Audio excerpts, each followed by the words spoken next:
Let me tell you a little story. Today in my lunch hour, I thought, I will get in a minecart and go round and round on a minecart track and try and get the 10k advancement for riding in a minecart. I come back and look, I'm in the nether. How did that happen? Well, I know exactly how it happened because I was watching the whole time. Check this out. Yeah, hello! I'm here. Last time I came through this base, I was burning and almost dying, so. So the other day I came to Logic's base because I was just, I don't steal anything from anybody, but Logic said I could, what's his is mine, and I was looking through his stuff, and then he logged on and acted like he caught me red-handed. He's very flip-floppy. Okay. Yeah. So, yeah, okay, we really need to take an action here then, I think. We do. We sure do. I think we can do something fun. Project Logical Betrayal in motion. Oh boy. Oh boy, okay. I think the track with the water stream loop. I was thinking of that, Whistler, but the thing is though, I was gonna put him in a boat, but we can't force him in a... No. Can we force him in a boat? No, I don't guess he's not quite like a mob. He doesn't work like a mob, so we can't do that. What if we take him down in the overworld and replace it with nether stuff? Oh, that could work. Yeah, that's clever, because then he'll think he's in the nether and he'll get all scared, like, oh my god! Someone's put me here in the nether! It's a terrible prank, but it's fine. He's got plenty of netherrack here too, so. Activate a rail or run into cactus. Wait, what about? I think so. So we're just gonna cover him with netherrack. Then he'll just be there and he'll think, oh my gosh, I'm in the nether but he's really in his own base. Yeah, so he'll even hear the pigman next to it, right? Yeah, So yeah, I like that. I like that. Yeah, That's smart. That's smart. And we've successfully delayed the him getting this minecart achievement. Exactly. That is the original goal. It's simply just betraying him because he betrayed us. It's fine. Exactly. He's almost in fourth. He really, and Logic, he's clever and he can just... He'll find his way back, I'm sure. Yeah, he will. I'm sure of that. Right. This is what I do instead of advance. See, we're actually delaying ourselves. yeah. I'm doing this whole stream was supposed to be advancement hunting. Yeah. And now it's just instead I'm stopping Logic. It's good though. I love it. All right, let's do that. So I'm gonna do a bit of falling lava on this one. Oh God, you are cruel, Pearl. What? It's not damaging anything. Yeah, you're right. You're right. Either way, here getting that 10k advancement. So logical. Yeah. All fun and game, man. All is well in love and war. That's right. That's right. Enjoy your nether. Yeah. Okay. Right. I have to keep going with my advance. Yes, I've got work to do too. So best of luck. Anyone who reveals the contents of this chest admits Poppy and Pearl are the winners of the advancement hunt. Do not destroy, you will be sad. Value inside. So they are trying to trick me into opening this chest and admitting that they are the winners. Well, the joke's on them because they have already revealed it on their stream that I was already watching. So I know exactly what's inside this chest. But just to make sure, I've got my faithful drone here, Logical Geekbot, to take a look inside for us. And, he's an impartial robot, so whatever he sees doesn't really matter. So let's take a look inside. There we go. It's the rails that I was riding on to try and get the advancement, and also my valuables chest. Look at this. And also a diamond block. Not quite sure where that came from. I don't think it's mine, but I'll take that as a little bonus. So yeah, I'm definitely going to open this chest and take that stuff, and doesn't really matter. Now, one thing they have forgotten is I control the website, and I can change their scores.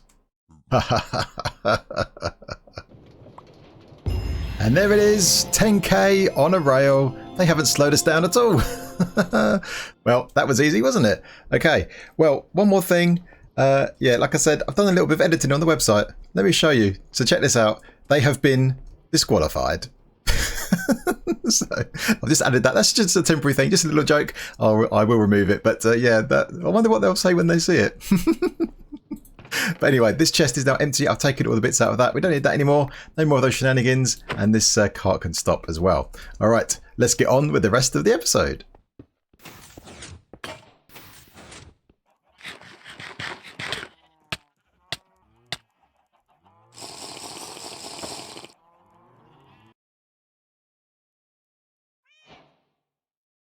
Of course, as well as trying to move up the leaderboard on the advancement front, we also need to create a build today. And today we're going to build a new furnace array, and it's going to be right here. Now, this furnace array is going to be going to look like this. I'll talk about this in a second. And it's going to have 80 furnaces. So 40 across here. It's going to loop around, and then 40 along here. Now, why are we building it? Well, we do have a smelter array over in the main village, which is that way. It's only got 15 furnaces. We need a lot more power than that. We've got a lot of glass here to smelt. All of these builds uses quite a lot of glass, and it takes a long time for that to smelt over there. And also the way it works over there is okay as like a starter one, but this one's going to be better. Just put it that way. So the one over there, you have to kind of manage the fuel and the items going in. You have to kind of stop it and start it for it to load properly. But this one's you're just going to be able to dump stuff into a chest and let it go, and it's going to smelt a ton of stuff, hopefully quite quickly as well, because there's going to be 80 of these furnaces. So this is what it's going to look like. So here's 2 furnaces. We need to repeat this all the way along, and let's talk about how this is going to work. So some of this stuff is pretty standard, I guess, but there's some new stuff over here that I've done that I'm going to experiment with for this build, see how well it works out in practice. So here we have our furnaces, of course. Now we're going to have hoppers in the back that are for the fuel. There is a minecart line on the top of that, so we're going to use hopper minecarts to distribute the fuel in the back. Also, the materials are going to go on the top, so there's hoppers there going into the top furnace, again with rail lines, just to make sure we distribute all the items properly. Then, of course, underneath we have a hopper that pulls the items out once they're smelted. That will go down into this dropper, and what's going to happen here is as the item goes through this hopper here, this comparator will notice it and give off a signal. This observer behind is facing up, so it's looking at that comparator. So when that turns on, then that will detect it. That will then power this rail line here, which then powers this rail line, which this observer down here detects, which then powers this dropper, so the item gets spat out. So that's a tileable design. So here we've got alternating rails and redstone dust, so they don't interfere with each other. And we're going to do that all the way along. So what will happen is, as the items get smelted, of course, they're going to go across here on a minecart. So the first one will start slightly before the next one, and then the next one. So then you'll see items spit out this one, then this one, then this one, then this one. It's going to look pretty cool. And yeah, we're going to have a waterway here to take the items into some storage. So that's basically the idea. So we're going to have some smart stuff when it comes to dealing with the hopper minecarts and filling them up and sending them off on their way when they've got the right amount of items in, that kind of stuff. So we've got a bit of redstone to do as well. And of course, we've got to encase all of this in a building, so it's all in keeping in our city. And yeah, it's hopefully will look all right. So this is one's going to be a bit of an experimental kind of shape to it as well. It's not going to just be like this. We're going to have some other bits and pieces to it. And yeah, this whole city is pretty experimental. So some of this stuff will work out, some of it won't. I think some of the comments I got on this one was that it was quite white, a lot of white to it, which is true. So I think with this one, I'm going to try and inject a bit of colour, try and make it stand out a bit more like these other ones we've got over here.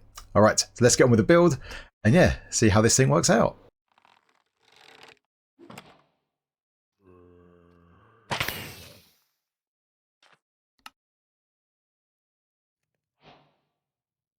And here we have the furnace arrays. If I'm going to go through the middle, yeah, I can. Well, there we go.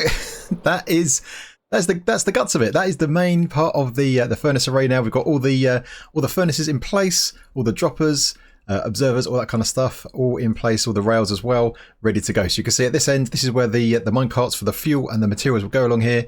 They'll turn around and then go up this side to the very end. So the next thing to work on is the bit of redstone at this end, which is going to be responsible for making sure the minecarts are filled up to the right amount before it sends them off, and then controls basically the items and the minecarts. So a bit of redstone over here to be done next. But before we do that, I need to speak to Slice Lime. He's online. We need to discuss this whole advancement thing. Lime, I can see you. You're in this massive hole. Yeah, it's a little bit of a dig. A little bit of a dig. Welcome. Holy jeepers! Look at all this. This is my kind of dig though. Lots of machines, lots of technical stuff. Yeah, awesome, man. That's going to be a guardian farm, but right now it's just a slime farm, I think. Yeah, very impressive. But listen. We've got problems, right? and I've got a proposal for you. Really? If you want to just want to hear me out. So the whole advancement thing, right? Poppy and Pearl, they did me wrong. They sabotaged one of my attempts for an advancement. Yeah, I was trying to get the 10k on a rail, so I was just in my base, just going around and around in a rail, minding my own business, not hurting anybody. They come on over, they break the rail, they try and trick me into thinking I'm in the Nether, all sorts of things, and they've teamed up. Those two have teamed up. Can you believe it? So really, we need to. So first of all, I kind of disqualified them. What's on the website, it says they're disqualified, but that's just a little joke, just a little warning, friendly warning, to let them know who they're dealing with. So I thought maybe me and you could team up. What do you reckon? Well, I mean, I didn't think that teaming up was, allowed. But if they've started it, yeah, definitely, I'm all game. Okay, awesome. So listen, here's my proposal. So I'm kind of competitive, but not super competitive. So I reckon a bit like in Formula One, you get teammates, but there's always the kind of team orders, to try and get at least one of the guys in the team to get first place. So I reckon let's try and get you to first place, and I'm happy with top 3. That's my thing. So how does that sound? All right. Yeah, we can do that. Personally, I think we should aim high for spots number 1 and 2, but whatever we can do, whatever advancements we can get higher on the list. That's the only important thing. Okay, sounds good. All right, so to cement the deal, to cement the agreement, I've got something for you to give you an advancement I know you don't have. So that's perfect, because I have something I'm pretty sure you don't have too. So pick those up. There we go. There we go. Awesome. And to pick those up. Yes, emerald miner, nice one. Brilliant. Right, I'll hand them back so you can keep those nice and safe. There we go. Awesome stuff. We'll do the same. Okay. Now we've got those. Now, obviously, with the creeper heads, we've got some other advancements we can get with those. I think with the rockets, and there's also a banner as well, I think, or something like that. We use creeper heads for. So. Oh yeah. So we will keep these handy for. That's good. Yeah. Yeah, some future things. All right. I think we need an enchanted golden apple for that banner. That's going to be tricky. Yeah, we do, and I think I need that for the. There's the one for eating all the different foods. So I guess that's the same for you as well. Yeah. Oh, if you don't have that, you can get like 3 different advancements from eating that. I got that. That was really nice. Okay, awesome. All right, dude. Well, that's really good. So, teammate, this is going to be really good. All right. So I'm going to try my best to catch up. I'm currently in 5th place, I think, right on the heels of Sausage, but I reckon I'll be top 4 before too long. So, yeah. That's awesome. And then we'll just make sure we keep every single item that we get for advancement somewhere handy so that we can share it. Yep, awesome. Okay, dude, that sounds great. All right, I'm going to head off, leave you to your hole. Thank you very much. Have a good flight. You too. Thanks a lot. See you later.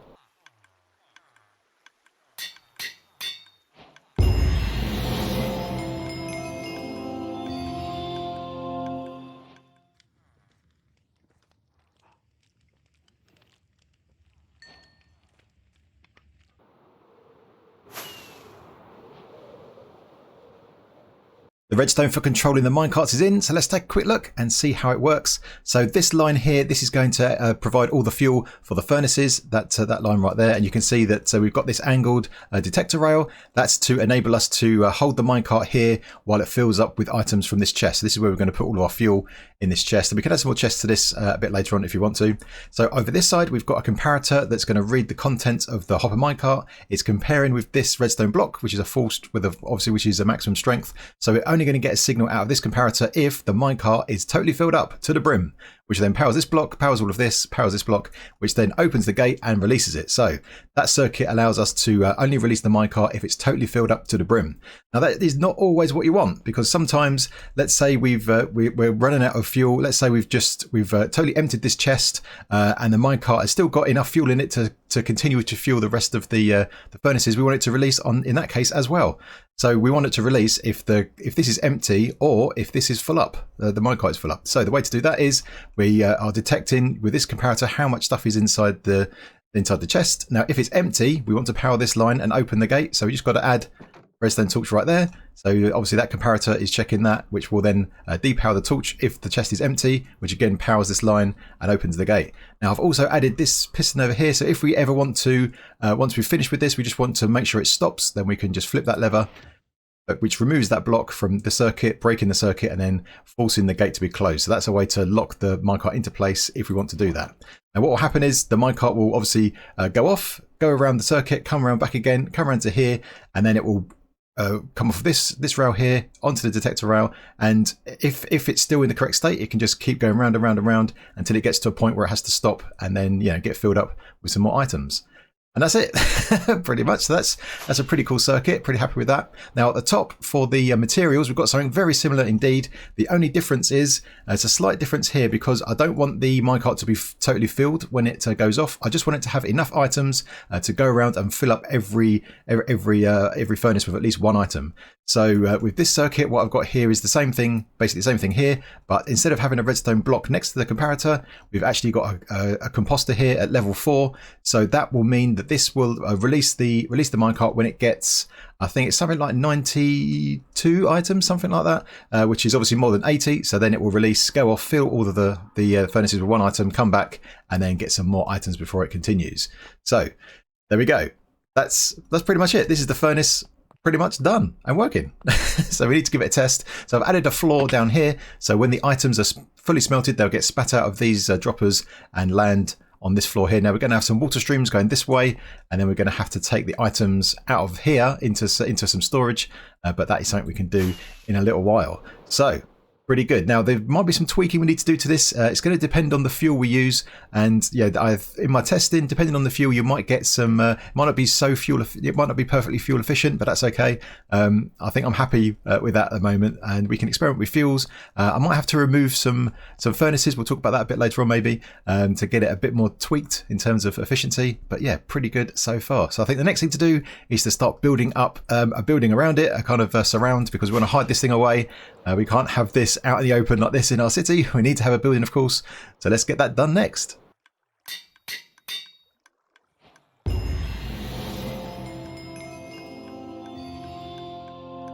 I've made a start laying out the kind of shape for the building, and as you can see, I've added some of these platforms around the edge. They're kind of in keeping with some of the other platforms we've got. We've got one over there. We've got some other ones over there on the portal side as well. So that kind of keeps them matching there. We've got the white underneath with the black trim, similar to the other buildings that we've got as well. Now I'm trying to work out what I'm going to do with the items. I think the items, I've added the water stream, which you can kind of see there. We'll have a look in a minute, but the items will come out of there. I think they're going to go this way and then into some chests on that side. I think on this side we're going to have a bit of a building here. Not sure what to put in it just yet. We might have maybe in the future a way to generate some fuel, maybe a little kelp farm or even a bamboo farm, something like that maybe. So we've got some space for that in the future. But let's take a look down here. So if we scoot on down to the furnace array, you can see underneath I've added all the water streams. So we've got obviously water flowing this way. We've got slabs there, so items can flow underneath the slabs. There's ice underneath.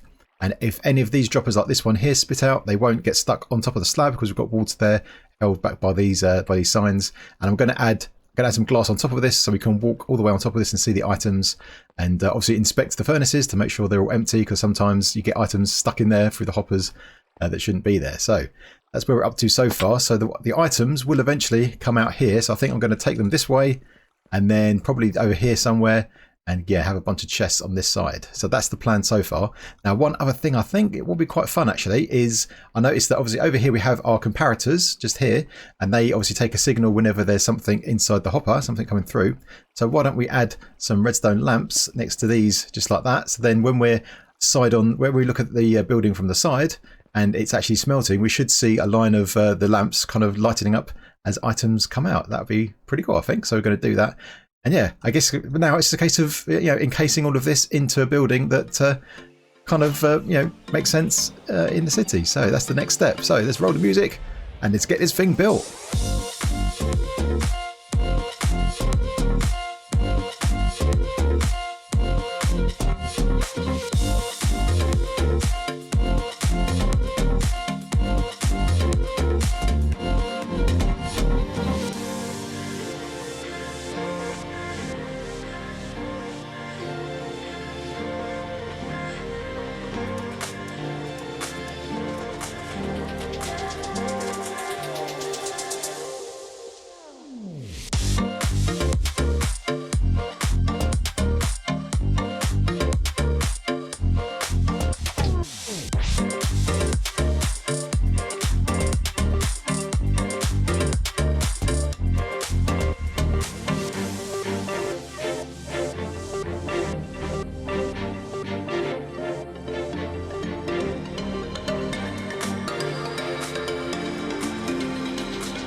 There it is. The super smelter building is done. And you can see down the side there, you can see the rails there, so you'll be able to see the minecart as it works. And we've got the redstone lamps there as we spoke about earlier. So when this is in action, we should see it from the outside. So try to add a bit more color now. So we've got super smelter. So we've got the two S's. That one's back to front there, and obviously the lamps on the side, as we said.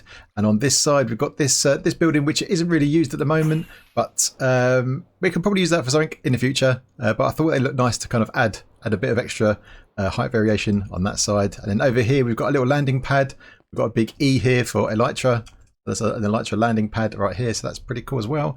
We've got the normal things on the top to kind of add some decoration, plus some color behind the glass there to kind of spruce things up a bit, so it's not so just black and white, but not so monotone. So that's that. But now the next thing is we need to give this thing a test and see if it actually works.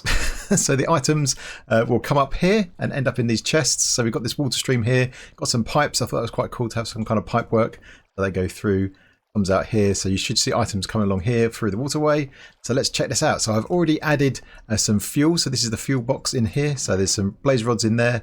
And of course we've got the minecart underneath. It's fully stocked, ready to go. So I need to turn that on. So let me get up here. And we can release the fuel by just flipping this lever over here. So that should release the minecart and off it goes. So we should get a blaze rod in each one. And we should see it. Well, we'll see it on the way back maybe. But we'll see it come all the way back down here. And then it will go round. There it is. It should go round. And it stops for a bit to get some more blaze rods because it only continues once it's totally full. But once it's full up, it will go again. And it will keep going round and totally fill up all of these furnaces with blaze rods. So that's cool. We've got the fuel in. Now it's time to do the same thing with the materials. So I've already put in a whole bunch of sands. There's one shulker box worth of sand in there. So again, let's turn this on and see if it works. Okay, that's a good sign. Okay, so there is one flaw with this, which I spoke about earlier, and that is that it's not fuel optimized. So what does that mean? Well, if we look at this one right here, you see that the first glass finished, and then the second one comes in, but there's a bit of a gap in between. Now, it's not massive, so we're not losing a lot of fuel, but over time we do lose out on a little bit of fuel efficiency, and that's because the minecart doesn't come back quick enough before the next one. So the easy way to get around that is to remove a couple of furnaces from the end, I think, but I'm going to test it out and see how it goes. Now underneath we can see the glass coming out. Look at this.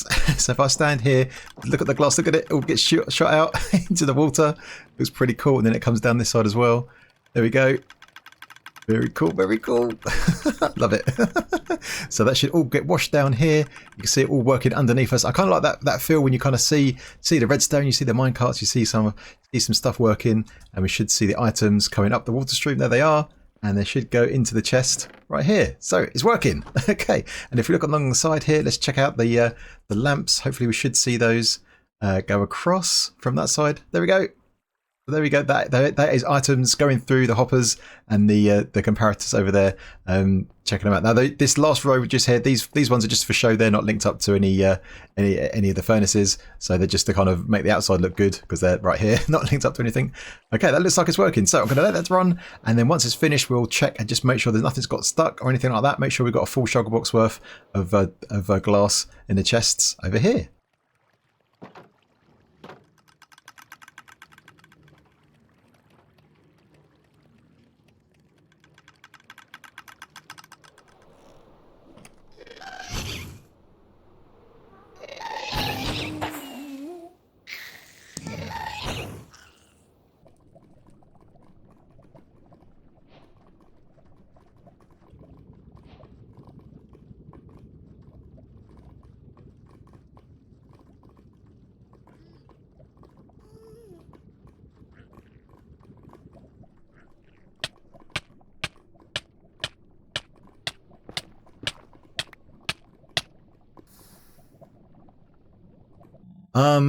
Not quite sure what happened there. I wasn't really paying attention when I was on the Strider, and I got stuck in a block and I'd lost 165 levels and all my stuff, all my gear, everything gone.